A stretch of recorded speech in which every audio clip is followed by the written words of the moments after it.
Lettre d'une Péruvienne de Françoise de Gravigny, édition de Martine Reid. Lettre 19. Je suis encore si peu habile dans l'art d'écrire, mon cher Asa, qu'il me faut un temps infini pour former très peu de lignes. Il arrive souvent qu'après avoir beaucoup écrit, je ne puis deviner moi-même ce que j'ai cru exprimer. Cet embarras brouille mes idées, me fait oublier ce que j'ai retracé avec peine à mon souvenir. Je recommence, je ne fais pas mieux, et cependant je continue. J'y trouverais plus de facilité si je n'avais à te peindre que les expressions de ma tendresse. La vivacité de mes sentiments aplanirait toutes les difficultés.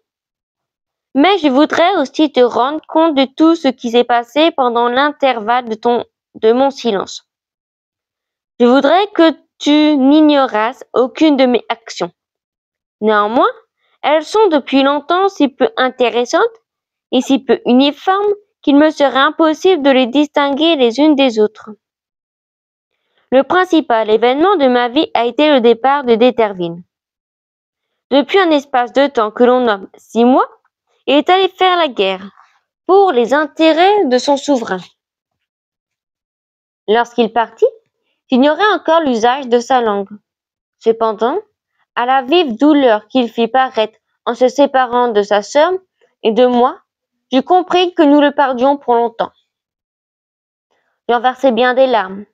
1000 craintes remplirent mon cœur que les bontés de Céline ne purent effacer. Je perdais en lui la plus solide espérance de te revoir. À qui pourrais-je avoir recours s'il m'arrivait de nouveaux malheurs? Je n'étais attendu de personne. Je ne tardai pas à ressentir les effets de cette absence. Madame, sa mère, dont je n'avais que trop deviné le dédain, et qui ne m'avait tant retenu dans sa chambre que par je ne sais quelle vanité qu'elle tirait, dit-on, de ma naissance et du pouvoir qu'elle a sur moi, me fit enfermer avec Céline dans une maison de vierges. Nous sommes encore. La vie que l'on y mène est si uniforme qu'elle ne peut produire que des événements peu considérables.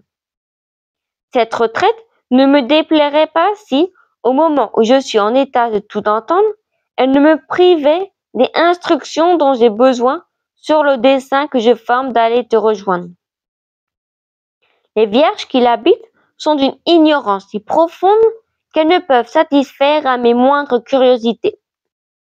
Le culte qu'elles rendent à la divinité du pays exige qu'elles renoncent à tous les bienfaits, aux connaissances de l'esprit, aux sentiments du cœur, et je crois même à la raison.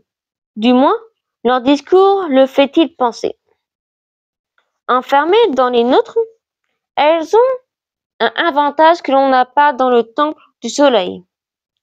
Ici, les murs ouverts, en quelques endroits, et seulement fermés par des morceaux de fer croisés assez près l'un de l'autre pour empêcher de sortir, laissant la liberté de voir et d'entretenir les gens du dehors. C'est ce qu'on appelle les parloirs. C'est à la faveur d'une de cette commodité que je continue à prendre des leçons d'écriture. Je ne parle qu'au maître qui me les donne. Son ignorance, à tout autre égard qu'à celui de son art, ne peut me tirer de la mienne. Céline ne me paraît pas mieux instruite. Je remarque dans les réponses qu'elle fait à mes questions un certain embarras, qui ne peut partir que d'une dissimulation maladroite ou d'une ignorance honteuse. Quoi qu'il en soit, son entretien est toujours borné et intérêt de son cœur et à ceux de la famille. Le jeune Français, qui lui parla un jour en sortant du spectacle, où l'on chante à son amant, comme j'avais cru le deviner. Mais Madame d'Éterville, qui ne veut pas les unir, défend de le voir, et, pour l'en empêcher, plus sûrement, elle ne veut pas même qu'elle parle à qui que ce soit. Ce n'est pas que son choix soit indigne d'elle, c'est que cette mère glorieuse et dénaturée profite d'un usage barbare, établi parmi les grands seigneurs de ce pays, pour obliger Céline à prendre l'habit de vierge afin de rendre son fils aîné plus riche.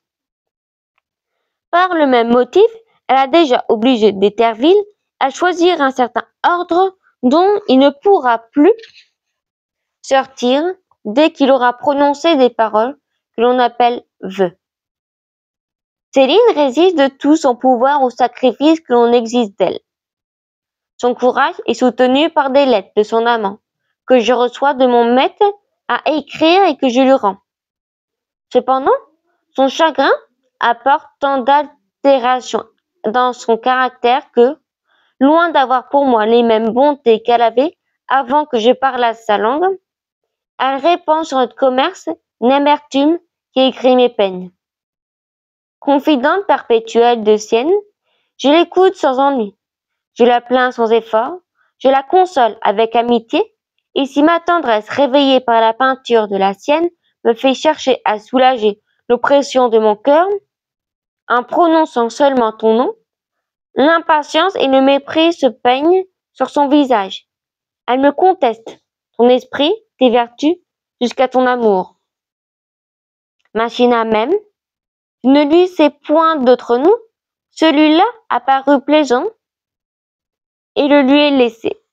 Machina, qui semblait m'aimer, qui m'obéit en toute autre occasion, se donne la hardise de m'exhorter à ne plus penser à toi.